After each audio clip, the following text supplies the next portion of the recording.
بسم الله الرحمن الرحيم السلام عليكم ورحمة الله وبركاته ওয়ালাইকুম আসসালাম ওয়া রাহমাতুল্লাহি ওয়া বারাকাতুহু। لم أسمع جيدا হুজুর বললেন আমি আপনাদেরকে সালাম দিলাম, কিন্তু আপনাদের সালামের জবাব ঠিকমতো শুনি নাই। ওয়ালাইকুম আসসালাম ওয়া রাহমাতুল্লাহি ওয়া السلام عليكم ورحمة الله وبركاته ওয়ালাইকুম আসসালাম ওয়া রাহমাতুল্লাহি ওয়া বারাকাতুহু। বারাকাতুহু। لماذا هذا السلام؟ لأن السلام أولا سلام المسلمين والسلام على رسول الله والسلام على أهل بيت رسول الله। আমি সালামের কথা কেন বলছি, সালাম কেন দিবেন, এত কেন গুরুত্ব? কারণ এই সালাম আমরা একজন আরেকজনকে দিয়ে থাকি, আমরা এই একই সালাম আহলে বাইতে রাসূলকেও দিয়ে থাকি, আমরা এই সালাম সরকারে কায়নাতকেও দিয়ে থাকি। الحمد لله يا رب لك الحمد كما ينبغي لجلال وجهك ولعظيم سلطانك. احمدك اللهم كما هديتنا إلى الإسلام وجعلتنا تحت لواء سيد الأنام سيدنا محمد عليه أفضل الصلاة وأتم السلام. اللهم صل وسلم وبارك على سيدنا محمد صلاة ترضيك وترضيه وترضى بها عنا في مجلسنا هذا في ساعتنا هذه بما رضيت به عن عبادك الصالحين برحمتك يا أرحم الراحمين. رب اشرح لي صدري ويسر لي أمري واحلل عقدة من لساني يفقه قولي. أما بعد فهنيئا لكم يا أحباب رسول الله، هنيئا لكم يا أحباب أهل بيت رسول الله، وأنتم تعلنون هذه المحبة له صلى الله عليه وآله وسلم ولأهل بيته ولأصحابه لكي نكون إن شاء الله من الذين يدخلهم الله مدخله يوم القيامة.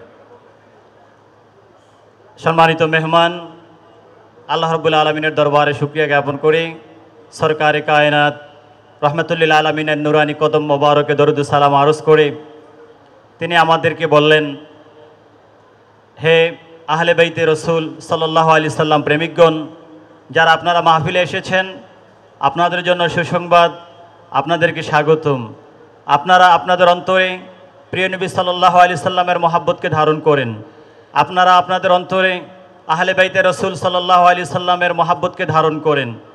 আল্লাহ আল্লাহ রসুলের মহাব্বত, আহলে বাইতে রসুলের মহাব্বত, সাহাবায়ে কেরামদের মহাব্বত ধারণ করেন এবং সেই মহাব্বতকে প্রকাশ করার জন্যই এই মাহফিলে আপনারা আগমন করেছেন।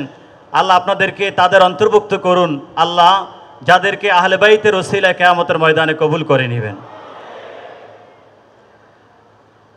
قد تكلم المشايخ والفضلاء على مدى هذه الأيام وفي هذا المجلس ختامها عن فضائل أهل بيت رسول الله وعن محبة أهل بيت رسول الله، نسأل الله أن يحشرنا معهم. وأسهبوا وذكروا الكثير من خصالهم المجيدة وأفضالهم الحميدة، ولكننا نريد الآن أن نركز على معاني هذه المحبة. এতদিন পর্যন্ত এই 10 দিন পর্যন্ত শাহাদাতে কারবালা মাহফিলে সম্মানিত ইসলামিক স্কলারগণ আহলে বাইতের প্রেম নিয়ে আলোচনা করেছেন, তাদের মহাব্বত নিয়ে আলোচনা করেছেন, অনেক গুরুত্বপূর্ণ আলোচনা তারা উপহার দিয়েছেন। আমরা আজকে আপনাদেরকে বিশেষ একটি আলোচনা উপহার দেওয়ার খেয়াল করছি, সেটা হচ্ছে আহলে বাইতের মহাব্বতের প্রকৃত বিষয়, আহলে বাইতের মহাব্বতের প্রকৃত শেয়ার, আহলে বাইতের মহাব্বতের প্রকৃত নিদর্শন, হাকিকতের ব্যাপারে আপনাদের সাথে আলোচনা করার খেয়াল করছি।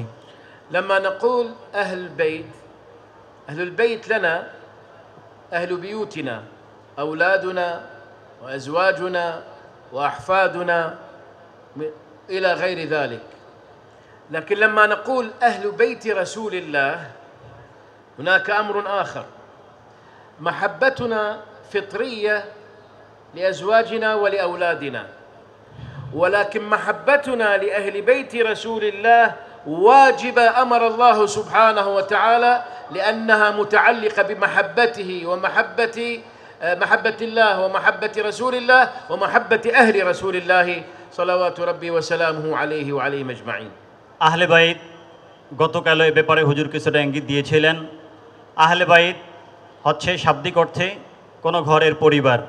আহলে বাইত বলতে আমরা আমাদের পরিবারকে বুঝি, আমাদের যারা দাদা হয়েছেন তারা তাদের নাতি এবং পরবর্তী যারা আসছেন তাদেরকে বুঝি, আত্মীয় স্বজন যারা আছে পরিবারের সাথে সম্পৃক্ত যারা আছে তাদেরকে বুঝি। সেই আহলে বাইতের শাব্দিক অর্থে পরিবারের সদস্যদের ভালোবাসা, অর্থাৎ সন্তান সন্ততি বাবা মাকে ভালোবাসবে, বাবা মা তাদের সন্তান সন্ততিকে ভালোবাসবে, পরস্পর পরস্পরকে ভালোবাসবে।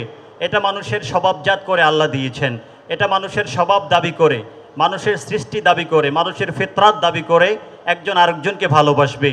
কিন্তু আহলে বাইতে রাসূল বলতে যেটা বোঝানো হয় প্রিয় নবী সাল্লাল্লাহু আলাইহি ওয়াসাল্লামের পরিবারের আওলাদে পাকের ইত্রাতে পাকের ভালোবাসা, এই ভালোবাসা অন্যান্য ভালোবাসার মতো নয়। এই ভালোবাসা আল্লাহর রাসূল আমাদের উপর ওয়াজিব করে দিয়েছেন। এই জন্য ওয়াজিব করে দিয়েছেন কারণ এই ভালোবাসার সাথে সম্পৃক্ততা রয়েছে রাসূল আকরাম সাল্লাল্লাহু আলাইহি ওয়াসাল্লামের সাথে ভালোবাসার, এই ভালোবাসার সাথে সম্পৃক্ততা রয়েছে রব্বে কারীমের ভালোবাসার। العجيب أن من يحبهم ومن يبغضهم كلا الطرفين المحب والمبغض هو يعظمهم। এখানে একটি গুরুত্বপূর্ণ কথা হচ্ছে, অত্যন্ত আশ্চর্যের বিষয় হচ্ছে যে দুইটা শ্রেণী আছে।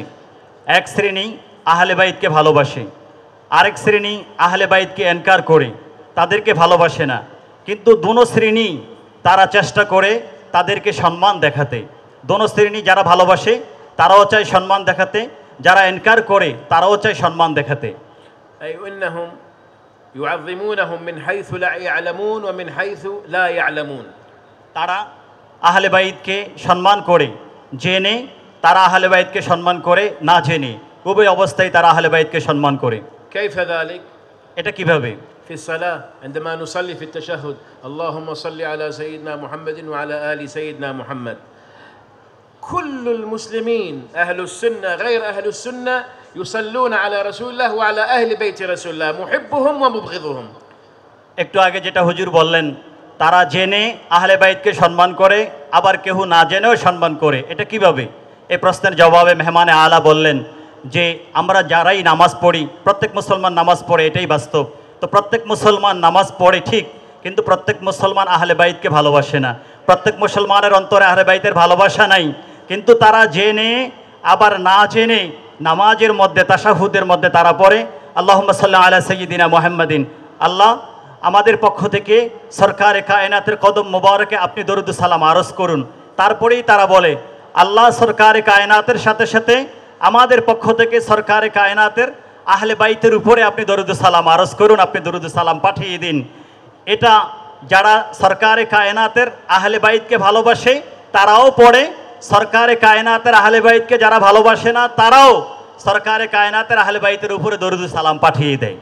قال الإمام الفخر الرازي ইমাম ফখরুদ্দিন রাজি রহমতুল্লাহ আলাই ইরশাদ করছেন, বলছেন في تفسيره উনি ওনার বিশ্ববিখ্যাত তাফসির মাফাতিহুল গায়ব তাফসির কবীরের মধ্যে আরজ করছেন, বলছেন قال إن أهل بيت رسول الله يساوونه في 5 أشياء. أولا في السلام عليه، نسلم على أهل بيت رسول الله. في الصلاة عليه، في التشهد اللهم صل على سيدنا محمد وعلى آل سيدنا محمد. في الطهارة، في تحريم الصدقة، وفي المحبة. নাম সাহেব نعم.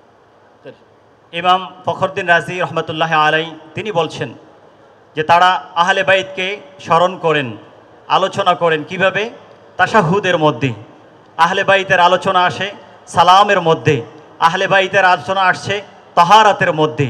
এভাবে ইমাম ফখরুদ্দিন রাজি রহমতুল্লাহ আলাই আহলে বাইতের ভালোবাসার কথা 5 জায়গায় তিনি উল্লেখ করেছেন। المرء يحشر مع من أحب. ব্যক্তি যাকে ভালোবাসে তার হাসর এবং নসর তার সাথেই হবে। যে যাকে ভালোবাসে তার সাথেই তার হাসর নসর হবে। في محبتنا إذا أحب الناس أهل الأرض جميعا أهل بيت رسول الله، أو إن أهل الأرض جميعا أبغضوهم، فهذا لن يؤثر فيهم صلوات ربي وسلامه عليهم أجمعين. ولكن نحن إن أحببناهم سنحصل، لكن هم إن أحبونا سيحصل لنا الخير وفي الدنيا والآخرة. সারা পৃথিবীর মানুষ আহলে বাইতকে ভালোবাসুক আর না বাসুক, এতে আহলে বাইতের কিছু আসে যায় না। ভালোবাসলেও কিছু আসে যায় না, তাদেরকে অপছন্দ করলে, ভালো না বাসলেও কিছু আসে যায় না, হাশা লিল্লাহ। কিন্তু আমরা আহলে বাইত যদি আমাদেরকে ভালোবাসে, আহলে বাইতের দৃষ্টি যদি আমাদের দিকে পড়ে, আহলে বাইতের প্রেম ভালোবাসা যদি আমাদের জন্য তাদের হৃদয়ের মধ্যে তৈরি হয়ে যায়, তাহলে আল্লাহ আমাদেরকে দুনিয়া আখিরাতে অনেক বড় করে দিবেন। কারণ আহলে বাইতে রাসূলের কলবের মধ্যে আমরা আছি, আহলে বাইতে রাসূল আমাদেরকে ভালোবাসেন। ويقول الفخر الرازي أيضا والزمخشري أيضا في تفسيرهما ইমাম ফখরুদ্দিন রাজি রহমতুল্লাহ আলাইহি এবং জামাখশারি ওনারা উভয়ই তাফসিরে কাশাফ এবং তাফসিরে মাফাতিহুল গায়ব তাফসিরে কবিরের মধ্যে বলেন, عن عبد الله بن مسعود رضي الله عنه أن النبي صلى الله عليه وآله وسلم قال من مات على حب آل محمد مات شهيدا. হযরতে আব্দুল্লাহ ইবনে মাসউদ রাদিয়াল্লাহু তাআলা থেকে হাদিস বর্ণিত, প্রিয় নবী সাল্লাল্লাহু আলাইহি ওয়াসাল্লামের হাদিসে পাক আহলে বাইতের ক্ষেত্রে তিনি বর্ণনা করেন যে ব্যক্তি আহলে বাইতের ভালোবাসায়, ভালো করে শুনুন সবাই, অনেক গুরুত্বপূর্ণ একটি হাদিস হুজুর বলছেন আমাদের সামনে উপস্থাপন করেছেন, যে ব্যক্তি যারা আহলে বাইতকে ভালোবাসবে, এই আহলে বাইতের ভালোবাসা নিয়ে সে ইন্তেকাল করবে, আল্লাহ তাকে শাহাদাতের মর্যাদা দান করবেন। لأن الحسين مات شهيدا. কেননা ইমাম হুসাইন আলাইহিস সালাম তিনি তো আহলে বাইত, আর তিনি তো শহীদ হয়ে দুনিয়া থেকে পর্দা করেছেন। ونحن نحب الحسين. আর আমরা তো ইমাম হুসাইনকে ভালোবাসি। إذن سنحشر مع الحسين. সুতরাং আমরা যেহেতু ওনাকে ভালোবাসি, উনি শহীদ হয়ে দুনিয়া থেকে পর্দা করেছেন, এই জন্য আমরাও শহীদের মর্যাদা নিয়ে ওনার কদম মোবারকে কিয়ামতের ময়দানে ওনার পাশে দাঁড়িয়ে যাব ইনশাআল্লাহ। ألا إن من مات على حب آل محمد مات شهيدا. ألا وإن من مات على حب آل محمد مات مغفورا له. আরেকটি বললেন, এক তো শাহাদাতের মর্যাদা নিয়ে ইন্তেকাল করবেন, আর দ্বিতীয়টি হচ্ছে যার অন্তরের মধ্যে ইন্তেকালের সময় আহলে বাইতের মহাব্বত থাকবে, আল্লাহ রাব্বুল আলামিন তার জীবনের সব গুনাহগুলিকে মাফ করে দিবেন। ألا إن وإن من مات على حب آل محمد مات تائبا. শোনো পৃথিবীর মানুষ, আরেকটি হচ্ছে যারা আহলে বাইতের ভালোবাসা নিয়ে দুনিয়া থেকে চলে যাবে, ইন্তেকাল করবে, আল্লাহ তার তাওবাকে কবুল করে নেবেন। ألا وإن من مات على حب آل محمد مات مؤمنا مستكملا للإيمان. আরেকটি বলছেন যে যারা আহলে বাইতের ভালোবাসা নিয়ে দুনিয়া থেকে পর্দা করবেন, তারা পরিপূর্ণ মুমিনে কামেল হয়ে দুনিয়া থেকে তারা আল্লাহর দরবারে আল্লাহর মিলনে চলে যাবেন। ألا وإن من مات على حب آل محمد بشره ملك الموت بالجنة. আল্লাহ, পঞ্চম নম্বরটি আরো বড়। হুজুর বললেন হাদিসে পাকের মধ্যে যে যারা আহলে বাইতের ভালোবাসা নিয়ে ইন্তেকাল করবে, ইন্তেকালের পূর্বে আজরাইল মালাকুল মাউত যখন রূহ কবজ করতে আসবে, রূহ কবজ করার পূর্বে যে আহলে বাইতের ভালোবাসা নিয়ে মারা যাচ্ছে, আজরাইল তার কানের মধ্যে এসে জান্নাতের সুসংবাদ দিয়ে দিবেন। ألا وإن من مات على حب آل محمد زف إلى الجنة كما تزف العروس إلى بيت زوجها. ষষ্ঠ নম্বরে যারা আহলে বাইতের ভালোবাসা নিয়ে দুনিয়া থেকে পর্দা করবে, ইন্তেকাল করবে, যে নতুন দুলার বাসর যেভাবে সাজানো হয়, দুলাকে যেভাবে সুন্দর করে রিসিভ করা হয়, ঠিক এমনভাবে আহলে বাইতের ভালোবাসা নিয়ে দুনিয়া থেকে সে বিদায় গ্রহণ করলো, কিয়ামতে এবং আল্লাহর জান্নাতে তাকে দুলহার মতো সাজিয়ে দেওয়া হবে। ألا وإن من مات على حب آل محمد مات على السنة والجماعة. সপ্তম নম্বর যেটা বললেন, পৃথিবীর মানুষ শোনো, যে ব্যক্তি আহলে বাইতের প্রেম ভালোবাসা নিয়ে ইন্তেকাল করবে, নিশ্চিত সে আহলে সুন্নাতুল জামাতের মতাদর্শের উপরই ইন্তেকাল করবে। ولكن من مات على بغض آل محمد نسأل الله العفو والعافية ما حشر يوم القيامة مكتوب على جبهته آيس من رحمة الله. আল্লাহ আল্লাহ আল্লাহ আমাদেরকে হেফাজত করুক। কিন্তু এর বিপরীতটা যদি হয়, যেই জাহান্নামের কুকুর আহলে বাইতের ভালোবাসা ছাড়াই ইন্তেকাল করছে, আহলে বাইতের ভালোবাসা ছাড়াই মৃত্যুবরণ করছে, কিয়ামতের ময়দানে তার দুই কপালের মাঝখানে লেখা থাকবে, সবাই বুঝবে সেই লেখাটা হচ্ছে, এটার বাংলা অনুবাদ হচ্ছে যে এই ব্যক্তি আল্লাহর রহমত থেকে বঞ্চিত, আখিরাতের কোথাও তার জন্য আল্লাহ পাকের রহমত নাই। এজন্য যেহেতু আল্লাহ পাকের হাবিবে মুস্তফার আহলে বাইতের প্রেম ভালোবাসা নিয়ে তার মৃত্যু হয় নাই। فاللهم إنا نشهدك أننا نحب آل بيت محمد. আমরা জমিয়তুল ফালা এই মাহফিলের শাহাদাতে কারবালা মাহফিল থেকে আমরা হুজুর বলছেন আল্লাহ আপনি সাক্ষ্য থাকেন, আমরা সবাই আল্লাহ আপনার দরবারে সাক্ষ্য দিচ্ছি। এই মাহফিল থেকে আমরা সবাই বলছি আল্লাহ আমরা আহলে বাইতকে ভালোবাসি। আপনারা কি ভালোবাসেন? একটু হাত তুলে দেখান ভালোবাসেন কিনা। আমরা আল্লাহর দরবারে সাক্ষ্য দিচ্ছি আল্লাহ আমরা সবাই আপনার আহলে বাইতকে সামনে রেখে বলছি আল্লাহ আমরা সবাই আপনার বন্ধুরা আহলে বাইতকে ভালোবাসি, ঠিক কিনা বলেন? আপনার বন্ধুরা আহলে বাইতের ভালোবাসা নিয়ে আমরা মরতে চাই, ঠিক কিনা বলেন? আমরা আপনার আহলে বাইতের ভালোবাসা নিয়ে কবরে যেতে চাই, হাসরে যেতে চাই, ইমাম হুসাইনের সাথে জান্নাতে যেতে চাই, ঠিক কিনা বলেন? আল্লাহ কবুল করুন, আল্লাহুম্মা আমিন। আল্লাহ কবুল করুন ইনশাআল্লাহ ইয়া রাব। হুজুর বলছেন আল্লাহ কবুল করুন, বাংলাতে বলছেন। وعن سيدنا حذيفة اسمعوا إلى هذا الحديث الجميل. আপনারা আরেকটি সুন্দর হাদিস বলছি, একটু শুনেন। যে হাদিসটি হযরত হুযায়ফাতুল ইয়ামানী রাদিয়াল্লাহু তাআলা আনহু, যাকে বলা হতো সিররুর রাসূল, আল্লাহর হাবিব গোপন ভেদগুলো ওনার কাছে আমানত রাখতেন।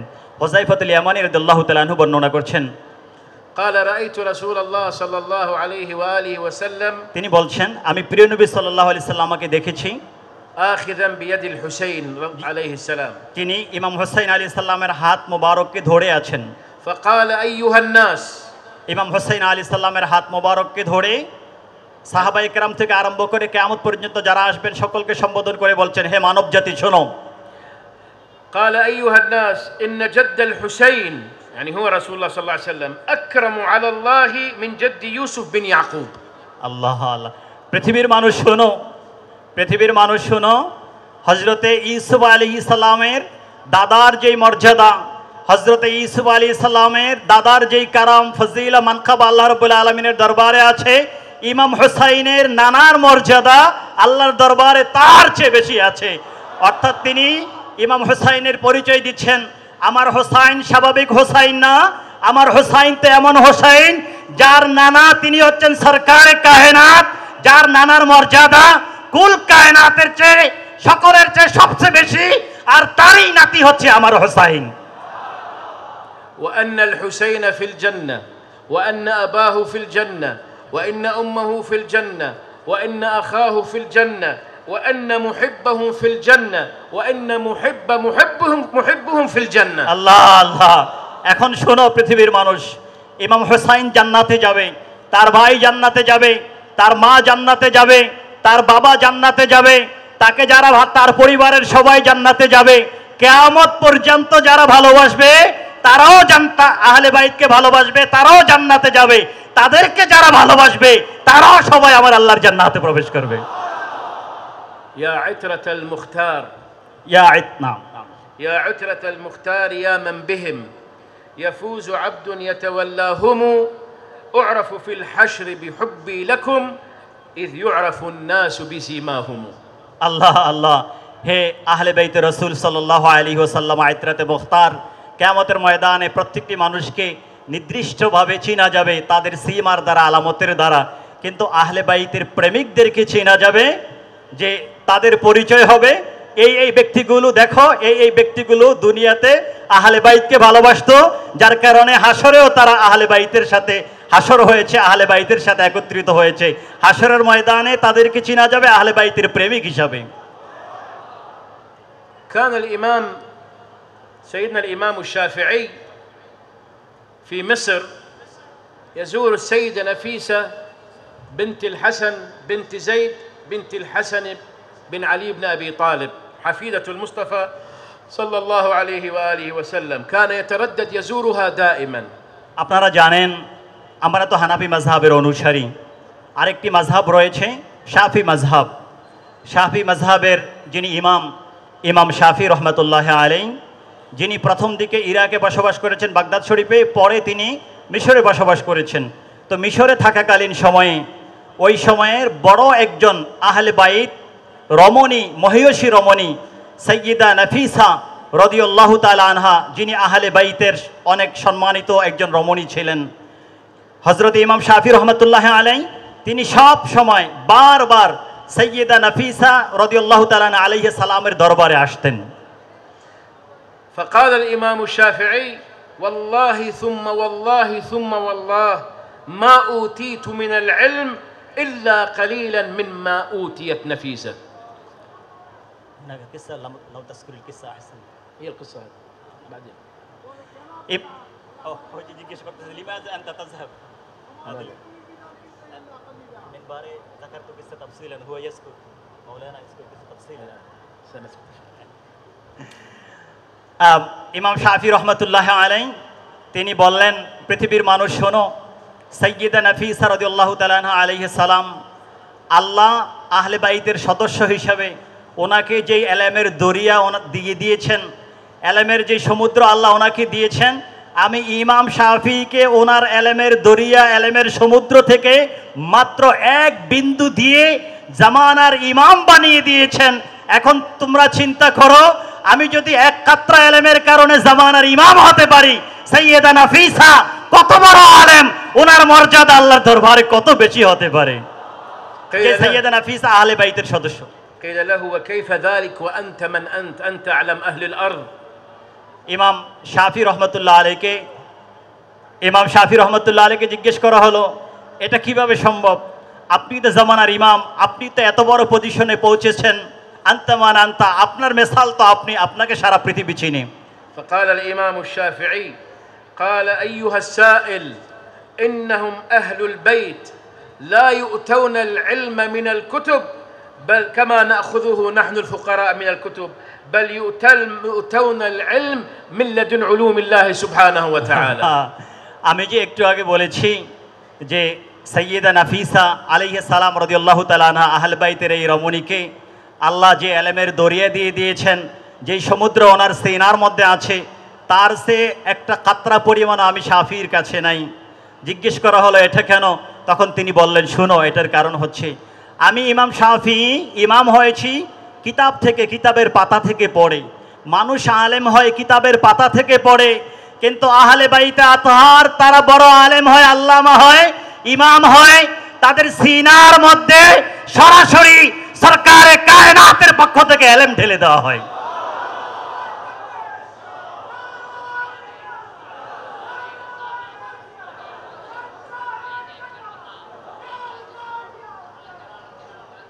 فهم الأغنياء بالله عن دونه لأن الله سبحانه وتعالى لم يجعل وسيلة وسببا لأن يتعلم رسول الله من غير الله، قال علمه شديد القوى، فبذلك فإن الله اختصهم بعلومه كما اختص جدهم المصطفى صلى الله عليه وآله وسلم. শুনুন পৃথিবীর মানুষ, ইমাম শাফি রহমতুল্লাহ আলাইহি বলছেন, আল্লাহ রাব্বুল আলামিন তাদেরকে ইখতিয়ার করেছেন, পছন্দ করে দিয়েছেন। তাদের দাদা, তাদের যিনি নানা সরকারে কায়নাত, উনি কার থেকে এলেম শিখেছেন? আমার আল্লাহ তো কোরআনে বলে দিয়েছেন, আল্লামাহু শাদীদুল কুওয়া। শাদীদুল কুওয়া মহান শক্তিধর আল্লাহ সরাসরি সরকারে কায়নাতকে শিক্ষা দিয়েছেন। সরকারে কায়নাতের শিক্ষক হযরতে জিবরিল না, সরকারে কায়নাতের শিক্ষক পৃথিবীর কোনো মানুষ না, সরকারে কায়নাতের শিক্ষক একমাত্র আল্লাহ রাব্বুল আলামিন। তো তাদের নানাকে যেভাবে আল্লাহ কোনো মাধ্যম ছাড়া, দুনিয়ার কোনো ওয়াসায়েত ছাড়া, উস্তাদ ছাড়া শিক্ষা দিয়েছেন, ঠিক তেমনি ভাবে সরকারে কায়নাতের খাতিরে তার বংশধরকে কিয়ামত পর্যন্ত এইভাবে আল্লাহ ডাইরেক্টলি ইলমে লাদুন্নির মাধ্যমে সমৃদ্ধ করে যুগের বড় বড় ইমাম আল্লাহ তাদেরকে বানিয়ে দিবেন। عن سيدنا الإمام الحسن بن علي عليه السلام أن رسول الله صلى الله عليه وآله وسلم قال إلزموا مودتنا أهل البيت فإنه من لقي الله عز وجل وهو يودنا دخل الجنة بشفاعتنا والذي نفسي بيده لا ينفع عبد عمله إلا بمعرفة حقنا. হযরত ইমাম হুসাইন আলাইহিস সালাম তিনি বললেন, পৃথিবীর মানুষ শোনো, যে ব্যক্তি আমাদের মহাব্বত নিয়ে ইন্তেকাল করবে, কবরে যাবে, হাসরে যাবে, আমাদের মহাব্বতের শাফাআতে, আমাদের মহাব্বতের উসিলায় আল্লাহ তাকে তার জান্নাতের মধ্যে পৌঁছিয়ে দিবেন। কিন্তু কেউ যদি আমাদের প্রেম ভালোবাসা নিয়ে ইন্তেকাল না করে, প্রেম ভালোবাসা নিয়ে মারা না যায় তাহলে তার অবস্থা আরও খারাপ হবে, তার অবস্থা সবচেয়ে খারাপ হবে, সে আল্লাহর জাহান্নামে চলে যাবে, তার অবস্থা ভালো হবে না।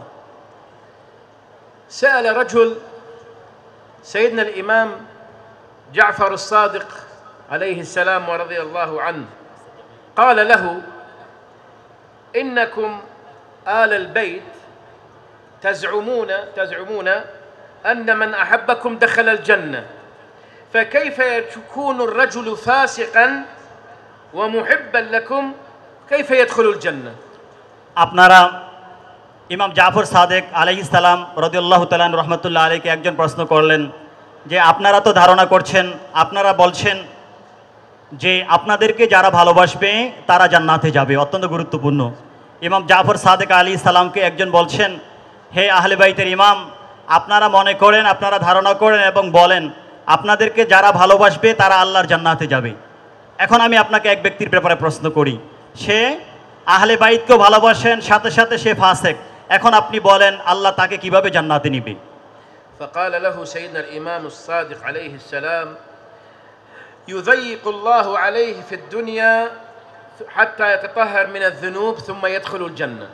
আল্লাহ ইমাম জাফর সাদেক আলাইহিস সালাম বলেন, সে যদি কবিরা গুনাহগার অবস্থায়, ফাসেক অবস্থায় ইন্তেকাল করে, কবরের মধ্যে আল্লাহ তার জন্য কবরকে একটু সংকীর্ণ করে দিবেন, এই সংকীর্ণ করে দিয়ে তার গুনাহগুলিকে মাফ করিয়ে আমাদের ভালোবাসার কারণে আল্লাহ তাকে জান্নাতে পৌঁছিয়ে দিবেন। قال فإن لم يضيق عليه في الدنيا، জিজ্ঞেস করলেন, আফওয়ান, যে আল্লাহ কবরে না, আল্লাহ দুনিয়াতে তার অবস্থা সংকীর্ণ করে দিবেন, সংকীর্ণ করে দিয়ে অর্থাৎ দুনিয়া তার উপরে চেপে বসবে, সে দুনিয়াতে কষ্ট পাবে, এই কষ্টের মাধ্যমে আল্লাহ তার গুনাহগুলিকে মাফ করে দিবেন, আহলে বাইতদের ভালোবাসায় আল্লাহ রাব্বুল আলামিন তাকে জান্নাতে দিবেন। এখন প্রশ্ন করলেন যে দুনিয়াতে যদি তার জন্য কাঠিন্যতা সৃষ্টি না করা হয়, আল্লাহ যদি দুনিয়াতে তাকে কষ্ট না দেন, তাহলে সে কিভাবে জান্নাতে যাবে? قال فإن لم يضيق عليه في الدنيا، قال سيدنا جعفر: يشدد عليه في سكرات الموت حتى يتطهر ويدخل الجنة। দুনিয়াতে যদি তার কষ্ট না আসে, তাহলে ইন্তেকালের সময় সাকারাতুল মাউত কঠিন হবে, তার একটু মৃত্যুর যন্ত্রণা হবে, মৃত্যুর যন্ত্রণার মাধ্যমে সে তামাম জীবনের গুনাহগুলো থেকে পুত পবিত্র হবে, আর ওই দিক থেকে আহলে বাইতের ভালোবাসায় আমার আল্লাহর জান্নাতে পৌঁছে যাবে। قال فإذ لم يشدد عليه في سكرات الموت، যদি মৃত্যুর সময় কষ্ট না হয় তাহলে কিভাবে জান্নাতে যাবে? قال يضم في القبر ضمة قوية حتى يتطهر ويدخل الجنة। যদি সাকারাতুল মাউত না হয়, মৃত্যুর যন্ত্রণা না হয়, তাহলে কবরের মধ্যে তার কষ্ট হবে, কবরের কষ্টের মাধ্যমে গুনাহগুলি মাফ হবে, আর আমাদের ভালোবাসার কারণে আল্লাহ তাকে জান্নাতে নিয়ে যাবেন। قال فإن لم يضيق عليه في القبر، জিজ্ঞেস করলেন যদি কবরের মধ্যে তার কষ্ট না হয় তাহলে কিভাবে হবে? فقال له الإمام جعفر الصادق: إذن يدخل الجنة بشفاعتنا ورغما عن أنفه। আল্লাহ, তিনি বললেন দুনিয়াতে যদি মাপ না হয় কোনো অসুবিধা নাই, দুনিয়াতে কষ্ট না হলে অসুবিধা নাই, তারপরে সাকারাতুল মাউত যদি না হয় সেখানে কষ্ট না হলে অসুবিধা নাই, কবরও যদি না হয় তাও অসুবিধা নাই, শেষ পর্যন্ত আমি জাফর সাদেক বলছি, শুনো, কোনো কিছু দরকার নাই, ওই ব্যক্তির অন্তরে যেহেতু আমাদের আহলে বাইতের ভালোবাসা আছে, এই আহলে বাইতের ভালোবাসার কারণেই সরাসরি আল্লাহর জান্নাতের মধ্যে পৌঁছে যাবে। هذا الاحتفال المبارك في محبة أهل بيت رسول الله أنفق عليه من أنفق، مثلا حبيبنا الحاج صوفي ميزان الرحمن। এই যে মাহফিল আপনারা দেখছেন, এত বড় মাহফিল, এই মাহফিলে আয়োজন করতে গিয়ে অনেকেই ব্যয় করছেন সুন্দর করার জন্য, বিশেষ করে আমার হাবিব আল্লাহ সুফি মোহাম্মদ মিজানুর রহমান এই মাহফিলকে সফল করার জন্য কত ব্যয় করে যাচ্ছেন। وحضر فيه المشايخ الفضلاء والعلماء، বড় বড় ওলামায়ে কেরাম, স্কলার, পীর মাশায়েখগণ আপনারা এই মাহফিলে উপস্থিত হয়েছেন। وحضرتم أنتم আপনারা ওই মাহফিলে এসেছেন, نساء ورجالا، আপনারা মহিলারা পর্দার মধ্যে এসেছেন, আপনারা পুরুষরাও এসেছেন, شيوخا وشبابا وأطفالا، যারা ছোট, যারা যুবক, যারা বৃদ্ধ, সবাই এই মাহফিলের মধ্যে দলে দলে এসেছেন। إذا أوقفنا الله بين يديه يوم القيامة وسألنا عن هذا المحفل ماذا سنقول؟ এখন কিয়ামতের ময়দানে যদি আল্লাহ ওনার সামনে আমাদেরকে ধার করিয়ে দেয় এবং এই মাহফিলের ব্যাপারে যদি আমাদেরকে জিজ্ঞেস করে, হুজুর বললেন, আমরা কি বলবো আল্লাহ রাব্বুল আলামিনের দরবারে? لماذا حضرتم؟ لماذا